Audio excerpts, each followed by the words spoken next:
Moderné pracovisko magnetickej rezonancie už funguje vo Východoslovenskom ústave srdcových a cievnych chorôb. V Košiciach uviedli do prevádzky špičkový prístroj na diagnostiku dospelých aj detských pacientov, ktorí už nebudú musieť cestovať na stredné alebo západné Slovensko. Predpokladaná ročná kapacita môže presiahnuť aj 1000 pacientov. Výnimočné už je len tým, že je, pretože iné kardio-MR pracovisko momentálne v našom regióne nie je. Čiže všetci pacienti s kardiovaskulárnym ochorením môžu už chodiť ku nám a nemusia cestovať cez celú republiku. Nové pracovisko využíva aj pokročilé prvky umelej inteligencie, pričom výrazne zjednodušuje priebeh vyšetrenia srdca. Výhod je však podstatne viac.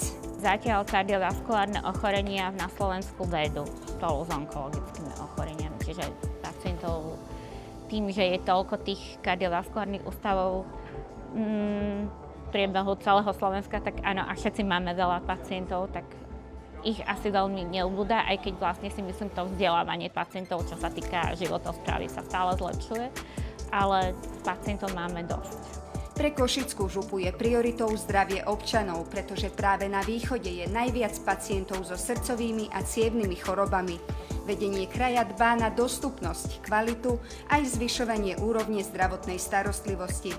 Košický samosprávny kraj má v prvom rade na starosti možno tak viac ambulancie a 4 nemocnice a nejaké polikliniky.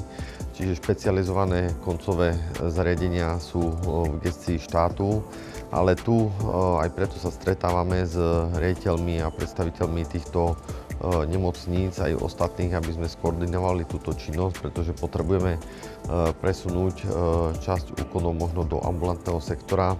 Košický kraj podporuje modernizáciu župných nemocníc, ale aj zabezpečenie nových špecializovaných ambulancií dostatočným počtom odborníkov a takisto moderným prístrojovým vybavením. Ja som veľmi rád, že sa rozvíjajú aj nemocnice, ktoré sú v podstate majetkom Košického samosprávneho kraja. Takým tým možno najväčším úspechom poslednú dobu je nemocnica v Spišskej Novej Vsi, kde sme zabezpečili v podstate až 72 miliónovú investíciu do rekonštrukcie starej časti nemocnice a prístavbu vlastne nového pavilónu. Je to asi najväčšia investícia do regionálneho zdravotníctva historicky v rámci Slovenskej republiky. Tam tiež predpokladáme zvýšenie kvalitnej zdravotnej starostlivosti